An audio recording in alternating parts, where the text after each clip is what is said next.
जय हिंद साथियों, welcome back my YouTube channel maths by Anil Singh Rajput. आज के इस वीडियो में बहुत सारे लोगों ने थंबनेल देखकर क्लिक किया होगा कि जानिए हिम्मत है तो जानिए सफलता और असफलता के बीच में अंतर। जी हाँ, मैं आपको बताऊंगा कि जो पुलिस एमपी पुलिस कांस्टेबल के एग्जाम में सफल हुए हैं तो क्यों हुए हैं और जो असफल हुए हैं तो क्यों हुए हैं। अगर आप वीडियो के एंड तक बने रहे तो आपको जरूर पता चल जाएगा कि आप सफल क्यों हुए हैं और असफल क्यों हुए हैं। आपके सामने कट ऑफ लिखा हुआ है। लगभग 12 लाख लोगों ने परीक्षा दी, उसमें से 31,208 लोग सेलेक्ट हुए हैं सेकंड स्टेज के लिए और लगभग 6,000 वैकेंसी थी तो 5,000 बच्चों को लिया गया है। जनरल कैटेगरी के मेल कैंडिडेट का कट ऑफ है 81 प्लस, जनरल के फीमेल कैटेगरी का है 71 प्लस, ईडब्ल्यूएस के लिए मेल का 78 प्लस, फीमेल का 69 प्लस, ओबीसी के लिए मेल का 75 प्लस, फीमेल का 66 प्लस है, एससी का 71 प्लस मेल के लिए, 65 प्लस फीमेल के लिए और एसटी कैटेगरी का 64 प्लस मेल के लिए, 58 प्लस फीमेल के लिए। अब ये cut off expected cut off है। व्यापम ने पीबी ने ऑफिशियल जारी नहीं किया है, लेकिन स्टूडेंट्स के नंबर को माइंड करते हुए ध्यान में रखते हुए ये कट ऑफ हम कह सकते हैं कि वैलिड है। जनरल कैटेगरी में मेरे एक स्टूडेंट के मार्क्स 76 आए थे।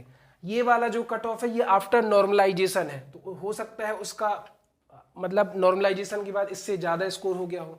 एक फ्रेंड के ओबीसी कैटेगरी से 74 मार्क्स थे, ओबीसी का कट ऑफ 75 प्लस है, इसके भी नॉर्मलाइजेशन में बड़े हैं, है ना।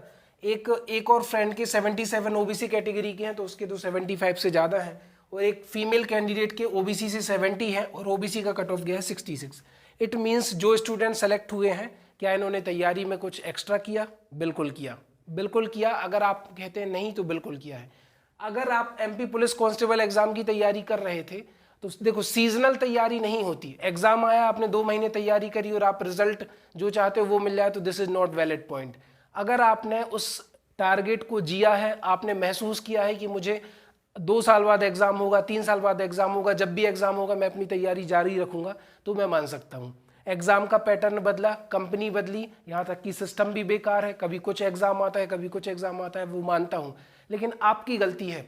सफलता और असफलता के बीच में केवल एक ही अंतर होता है। पहली बात तो कंसिस्टेंसी, आपकी कंसिस्टेंसी सही नहीं थी, आपने एफर्ट कम लगाए। जो सफल हुए हैं उनकी कंसिस्टेंसी अच्छी थी, उन्होंने एफर्ट ज़्यादा लगाए। मेन रीज़न क्या है कि आप सोच रहे हैं कि मैं सीजनल तैयारी करूं, 2 महीने में तैयारी करूं और मेरा सिलेक्शन हो जाए। तो अब आज के डेट में ये चीज़ काम नहीं करती। आज के 10 साल पहले अगर आप ऐसा सोचते थे तो ये जरूर वैलिड था। तो बस मैं आपसे इतना कहूँगा कि आधे मन से किसी भी एग्जाम में मत बैठिए। आप अपना टाइम भी वेस्ट कर रहे हैं, आप फॉर्म भरने में अपनी एनर्जी भी वेस्ट कर रहे हैं। और सबसे वैलिड बात मैं आपको करूं, कोई भी यूट्यूब चैनल पर आपसे ये नहीं बोलेगा कि अगर 500 लोग आपके स्टूडेंट गवर्नमेंट एग्जाम की तैयारी कर रहे हैं तो मुश्किल है में उसमें से 2 से 5 स्टूडेंट की नौकरी लग जाए, बाकी लोगों का नहीं होता। तो बाकी के लोग क्या करेंगे? तो अगर आपने अपने आप को इंसान बनाया है, गुड ह्यूमन बीइंग बनाया है, तो आप जरूर कुछ अच्छा कर जाओगे। बहुत सारे लोगों की टेंडेंसी होती है, मेरा नहीं हुआ तो नहीं हुआ, उसका नहीं होना चाहिए। ये कोई वैलिड वो नहीं है। सबसे पहले आप अपनी थिंकिंग प्रोसेस को बदलो, थिंकिंग बदलो। दूसरों के लिए भी जब आप अच्छा सोचोगे तब आपके साथ अच्छा होगा।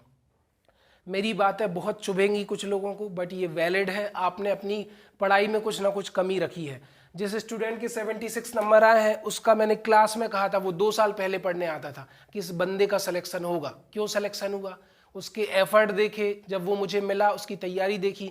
वो 2-3 साल से घर पे बैठ के प्रिपरेशन कर रहा था, उसकी कोचिंग ओवर हो चुकी थी, बट वो अपने पढ़ाई में उसने जारी रखी।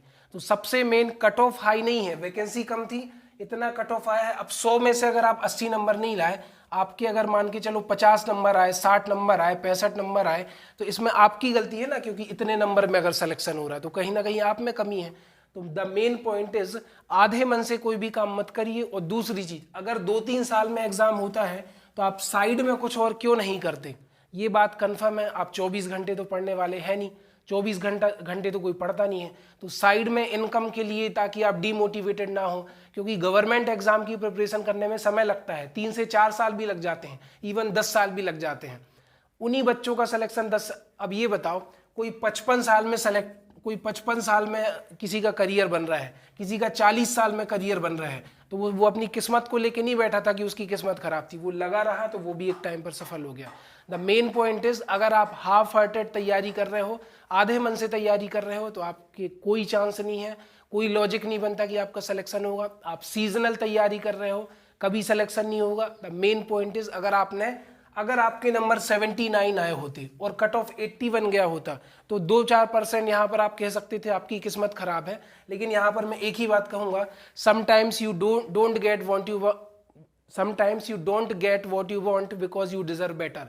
कभी कभी आपको वो नहीं मिलता जो आप चाहते हो क्योंकि आप उससे अच्छा डिजर्व करते हो। This is the reason why आपको वो चीज़ नहीं मिली। तो अगर आपके 79 नंबर आ रहे थे, 80 नंबर आ रहे थे और फिर 81 कट ऑफ गया तो मैं सोच सकता था कि आपकी किस्मत खराब थी, आप अनलकी थे। लेकिन ऐसा बिल्कुल नहीं है कि 2 फ्रेंड तैयारी कर रहे हैं, एक का सिलेक्शन हो गया, एक का नहीं हुआ तो वो लकी है, आप अनलकी हो। ये अपने माइंड से बिल्कुल निकाल दो। आज के टाइम में अगर आपको वैल्यू ऐड करनी है, अगर अपनी लाइफ में कुछ करना है तो आधे मन से कोई भी काम मत करिए, पूरी एनर्जी लगा दीजिए। अगर मैं इस वीडियो को बनाने में आपको आधी एनर्जी से वीडियो बनाऊं ना तो आप भी देखना पसंद नहीं करोगे। मैं अपनी तरफ से पूरे एफर्ट लगा रहा हूं, फिर भी अभी मेरे एफर्ट में कमी है। हो सकता है बहुत सारे लोग वीडियो को छोड़कर चले गए होंगे, लेकिन आपको पूरी एनर्जी के साथ काम करना होगा, परिणाम आपको मिले अन्यथा ना मिले। वो कहते हैं ना कि कर्म का चयन किया जा सकता है, फल का नहीं। तो ये बातें भी एप्लीकेबल होती हैं लाइफ में। लेकिन आप अपने आप को बेहतर बनाने के लिए लगे रहिए। आपको कुछ लोगों को लगता है कि गवर्नमेंट एग्जाम की तैयारी करने में फ़ायदा नहीं है, फ़ायदा है। अगर आप गवर्नमेंट जॉब क्रैक कर लेते हैं तो आपकी पूरी लाइफ चेंज हो जाती है। अगर आपका गवर्नमेंट एग्जाम में नहीं होता है तो आप साइड में कुछ पकड़ कर चलिए ना, साइड में कुछ इनकम अर्न करिए, कुछ अलग करिए, अपने टैलेंट पर काम करते रहिए। Why are you wasting time? ऐसा तो है नहीं कि आप 24 घंटे पढ़ रहे हैं। अगर आपने 24 घंटे पढ़े होते तो आप ये रोना नहीं रोते कि मेरा सिलेक्शन नहीं हुआ या ये कट ऑफ ज़्यादा है। कट ऑफ ज़्यादा है, मैं मानता हूँ कि पुलिस कांस्टेबल एग्जाम जैसी परीक्षा के लिए इतना हाई कट ऑफ जाना ये कहाँ की ईमानदारी है। लेकिन टू बी ऑनेस्ट, आपने कहीं ना कहीं अपनी तैयारी में भी कम एफर्ट लगाया है, कहीं ना कहीं आप में कमी रही है। अगर मैं कहीं पर कमज़ोर हूँ तो हाँ, मैंने गलती करी है, मैं अपनी गलती एक्सेप्ट करता हूँ कि मैंने किया है। तो आप अपनी गलती स्वीकारिए। जब तक आप अपनी गलती नहीं स्वीकारेंगे तब तक आप लाइफ में आगे नहीं बढ़ेंगे। और थोड़े थोड़े कदम बढ़ाते रहिए। वो अगर आप सफल नहीं हुए हैं तो वो समय अभी वो मोमेंट नहीं आया है, बस यही कारण है। बस आप लगे रहिए। ये मत अपने क्वेश्चन मार्क मत बना लीजिए अपनी डेस्टिनी पर। ये बात जरूर है कि डेस्टिनी आपकी जहां होती है वो आपको वहां लेकर जाती है, लेकिन प्रयास आपको करने होंगे। अगर मैं आज बैठ जाऊं, अगर मैं अपने YouTube चैनल पर वीडियो ना बनाऊं, अगर मैं आपको मोटिवेट ना करूं तो ये सब पूरा सिस्टम बेकार हो जाएगा। तो ऐसा नहीं है कि हर चीज़ आउटपुट के लिए करी जाए। आप लगे रहिए, ईमानदारी से मेहनत करिए, एक दिन ऐसा जरूर होगा कि आप सफल होंगे। लेकिन हाफ हार्टेड कोई भी काम मत करिए, पूरी एनर्जी के साथ काम करिए और परिणाम पर फोकस मत करिए। पहले आप अपने काम को इम्प्रूव करिए। जब आपका काम बेहतर हो जाएगा और अपनी लाइफ में छोटे छोटे इंप्रूवमेंट को भी आप महत्व करिए। जब आप स्मॉल विंस को काउंट करेंगे ना तो one day you make a victory, एक दिन आप भी बहुत बड़े मुकाम पर पहुंच जाएंगे। इस वीडियो को मैं लंबा नहीं खींचना चाहता। अगर आपको वीडियो पसंद आया है और अगर आपको लगा है कि मैंने एनर्जी लगाई है, क्या आपने इस एनर्जी से तैयारी करी थी? हो सकता है अभी भी आपको एनर्जी कम लगे, तो नेक्स्ट वीडियो में और एनर्जी डालने की कोशिश करूंगा। आज की वीडियो में इतना ही। जय हिंद, जय भारत।